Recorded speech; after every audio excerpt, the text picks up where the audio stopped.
आप सुन रहे हैं ताज म्यूजिक की धमाकेदार प्रस्तुति। गोली जैसन तू तो सच हूँ मैं लागेलू हीरोइन जैसन हम करी तो से प्यार तू ते करेलू इनकार काहे बतिया न मानेलू तू लड़की। अच्छा है रे पातर की है रे पातर की है रे पातर की है रे पातर की है रे पातर की। I love you music director please राजा।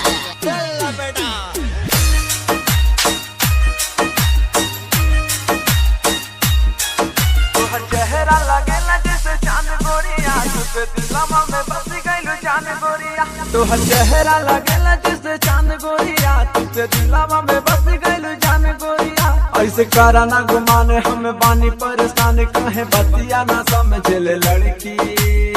अच्छा है रे पातर की है रे पातर की है रे पातर की है रे पातर की है रे पातर की है रे पातर की। Present by Ayush music studio Campierganj. आप सुन रहे हैं राहुल बवाली की आवाज में।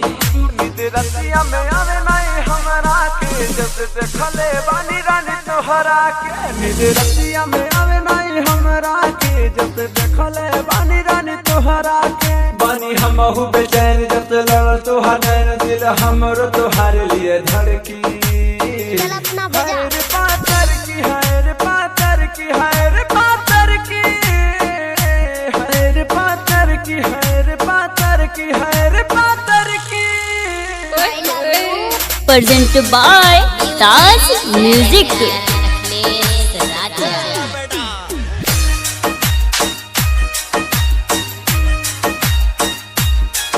तोहर राहुल बावाली दे साथ गोरिया हम जानता नहीं करल तू प्यार गोरिया। तोहर राहुल बावाली दे साथ गोरिया हम जानता नहीं करल तू प्यार गोरिया। अगले कहले हो बात दे नहीं तो हर साथ पास स्टेट लेके घूमे लड़की।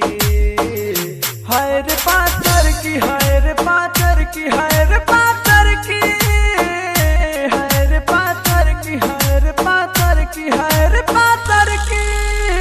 अच्छा तोहर बतिया लगेला जैसे गोली जैसन तू तो सच हूँ मैं लागेलू हीरोइन जैसन हम करी तो से प्यार तू ते करेलू इनकार काहे बतिया न मानेलू तू लड़की।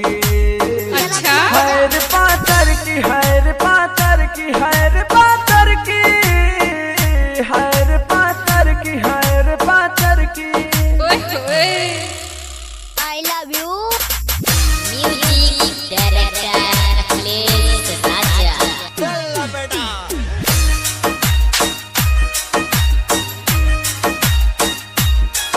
तोहर चेहरा लगेला जैसे चांद गोरिया तुझे दिलवा में बस गइलू जान गोरिया।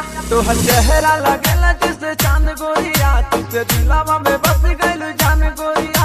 ऐसे करा ना गुमाने हमें बानी परेशान काहे बतिया ना समझले लड़की।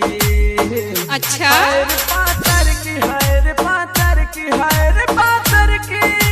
Present by Taj music. पातर की है रे पातर की। Present by Ayush music studio Campierganj. आप सुन रहे हैं राहुल बवाली की आवाज में। नींद रतिया में आवे नहीं हमरा के जब देखले बानी रानी तोहरा के। नींद रतिया में आवे नहीं हमरा के जब देखले बानी रानी तोहरा के। बानी हमहु बेचैन जब लड़ तोहर नैन दिल हमरो तोहार लिए धड़की।